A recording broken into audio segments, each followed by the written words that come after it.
जय हिंद दोस्तों, वंदे मातरम। एक बहुत पुरानी कहावत है कि धुआं वहीं उठता है जहां पर आग लगी होती है।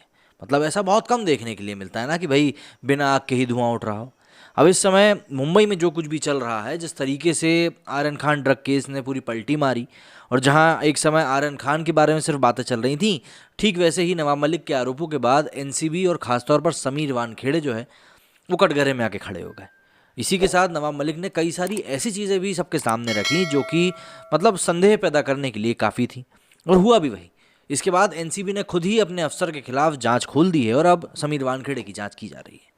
अगर कुछ समय के लिए हम ये बात मान भी लेंगे भाई समीर वानखेड़े की कहीं ना कहीं कुछ गलती है, तो वाकई में कुछ चीज़ें सामने ऐसी आती हैं जिसको लेकर आपको एक बार तो एनसीबी को लेकर सोचना ही पड़ेगा कि भाई क्या ये मुंबई में सही तरीके से काम कर रहे थे।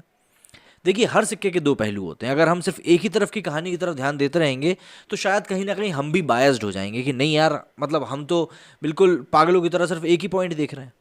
कभी कभी दूसरी तरफ से भी देखना ज़रूरी हो जाता है ये समझने के लिए कि क्या वाकई जिस पहलू को हम सच मान रहे थे वो सच है या नहीं। या यूँ कहें कि अगर हम दूसरे पहलू की तरफ भी देखेंगे तो हो सकता है कि हम अपने मत को और भी ज़्यादा स्ट्रांग कर सकें। तो ऐसे में एनसीबी को लेकर एक बात और निकल कर सामने आ रही है जो कि इस संदेह को कहीं ना कहीं और भी ज़्यादा आपके मन में गहरा कर देगा। पक्का तो नहीं करेगा, लेकिन हाँ, संदेह को गहरा जरूर कर देगा। क्रूज ड्रग्स केस में आर्यन खान को आज आर्थर रोड जेल से रिहा कर दिया गया। इस पूरे केस में एनसीबी की कार्रवाई पर लगातार सवाल उठते रहे। एनसीबी नेता नवाब मलिक ने एनसीबी के जोनल हेड समीर वानखेड़े पर गलत कार्रवाई करने का आरोप लगाया। अब नारकोटिक्स ब्यूरो पर एक नया सवाल खड़ा हो गया है। एक मीडिया रिपोर्ट के मुताबिक एजेंसी ने एक साल में ड्रग्स से जुड़े 5 केस लॉन्च किए, बल्कि हर केस में आदिल फजल उस्मानी को गवाह बनाकर पेश किया। कॉर्डेलिया क्रूज शिप केस में भी एनसीबी के 10 गवाहों में आदिल फजल उस्मानी शामिल था।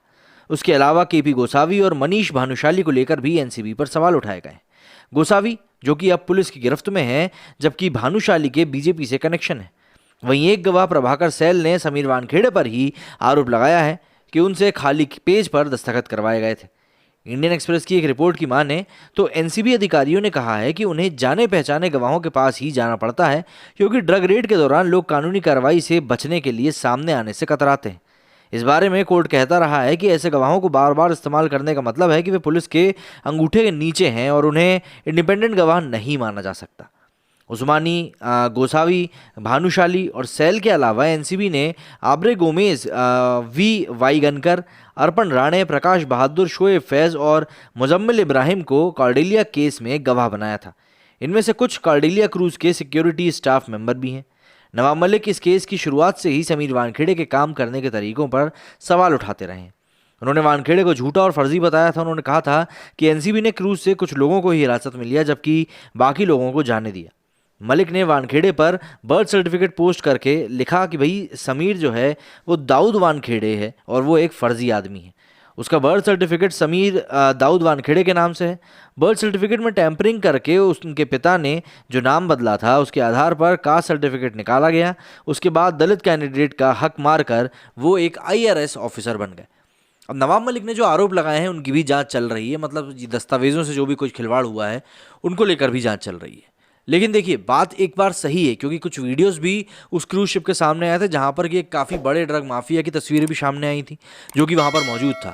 अब अगर वो वाकई में उस शिप के ऊपर मौजूद था और एनसीबी ने उसे गिरफ्तार नहीं किया है, मतलब एक दबी खबर जो चली थी पूरे सोशल मीडिया के ऊपर कि भाई एनसीबी के सूत्रों को पता था कि वो व्यक्ति भी क्रूज शिप पर मौजूद है, लेकिन उसको गिरफ्तार नहीं किया गया, उसको जाने दिया गया। यही आरोप नवाब मलिक ने भी लगाए थे। तो ऐसे में देखिए, सवाल तो लाजमी सा उठता है कि भाई जब आप आर्यन खान को कुछ ग्राम के चक्कर में गिरफ्तार कर रहे हो तो आपने इतने बड़े माफिया को क्यों गिरफ्तार नहीं किया। अगर आपके जहन में भी यही सवाल है तो मुझे कमेंट करके ज़रूर बताइएगा। मेरे स्टूडियो में फिलहाल इतना ही। जय हिंद, जय भारत।